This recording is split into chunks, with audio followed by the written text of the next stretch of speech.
Exercise, weightlifting, resistance training, plyometrics, cardio, cycling, all good for you and an essential part of your overall health. In fact, it's necessary for your overall health. But exercise should not be done for the primary purpose of weight loss. What? That doesn't make sense. Stick with me. Let me explain to you in this video exactly what I mean and why weight loss should not be your goal when you start or as you engage in an ongoing workout plan. Let's talk some science, let's talk physiology, let's talk about some mindset, and hopefully by the end you'll agree. Let's get into it.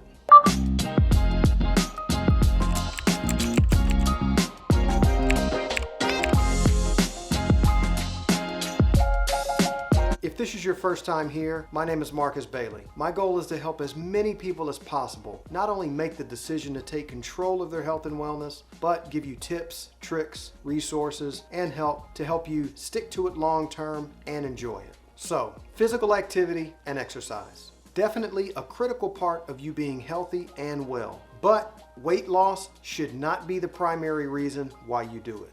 I will break down the real value you get from resistance training, aerobic exercise, consistent movement and activity, and so on. Before you call me crazy, yes, I know and believe wholeheartedly exercise does help with weight loss, creating a caloric deficit, activating fat-burning mechanisms within your body. So I do know that you will also get that result. I'll talk about weight loss as a benefit last, but let me give you some compelling reasons to believe that movement and working out has a more important and positive impact on your body and mind than it does on weight. The first major benefit of exercise, especially resistance training and high-intensity movements, is improving insulin sensitivity. Now, insulin sensitivity is the opposite of insulin resistance.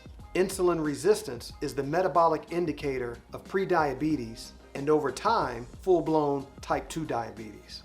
Just so you know why I chose this first, let me give you some numbers. In the US, over 34 million people, or 10.5% of the population, has diabetes. 88 million adults are pre-diabetics, or in other words, are insulin resistant, and that makes up 34.5% of the adult US population. And these numbers are made up of people who are overweight, underweight, and in between. This is a major crisis that had a $404 billion impact on the US healthcare spending last year. Diet plays a big part of fixing it, but exercise-stimulated glucose uptake by the skeletal muscle is very important as well.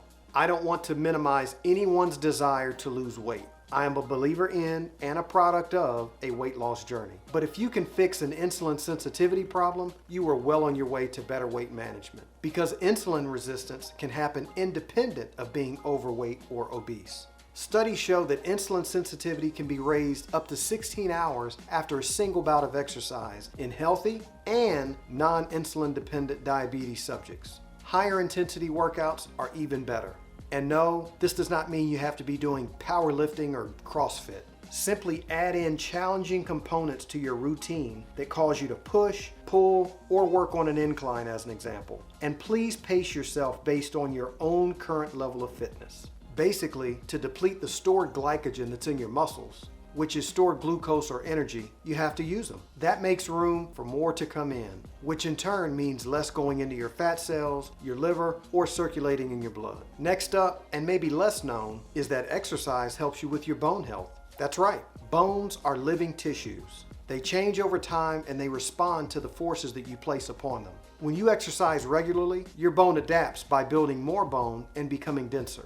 Now, it may go without saying, but good nutrition plays a big part in making this happen. Two things that I'll address in another video specifically is calcium and vitamin D. Activities such as jumping, some weight training, plyometrics, stairs, high-impact aerobics, sports like tennis and racquetball are good ways to get the benefit of bone density increase, improved balance, and coordination.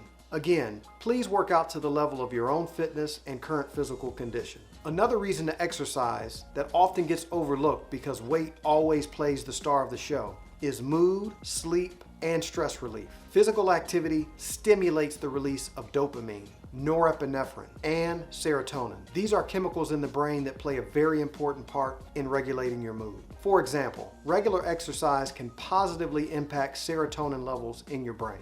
Raising levels of serotonin boosts your mood and raises your overall feeling of well-being. It can also help improve your appetite and sleep cycles, which not only help with losing weight and getting healthy, but help combat depression as well. Regular exercise also helps balance your body's stress hormones, like adrenaline. Adrenaline plays a crucial role in your fight or flight response, but too much of it can damage your health. There are other benefits of exercise that I feel are more important than weight loss, such as mitochondrial health, overall strength, endurance, flexibility, preservation of body functions and movements as you get older, immune system benefits, and so on.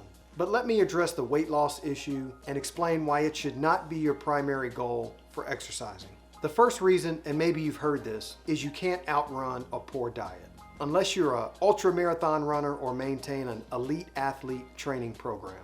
I am making the assumption that you're taking incremental steps to take bad things out of your diet and add in good stuff. If that's the case, most of your weight problems will be solved over time just by doing that. Another reason is we have the tendency to go to the gym, work up a good sweat, then step on the scale, only to see a number higher than when we walked in.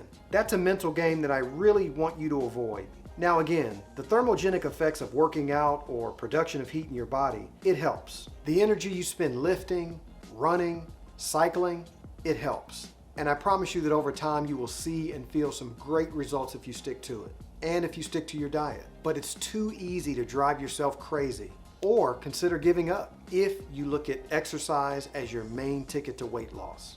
I mean, 30 minutes of strenuous weightlifting burns about 250 calories.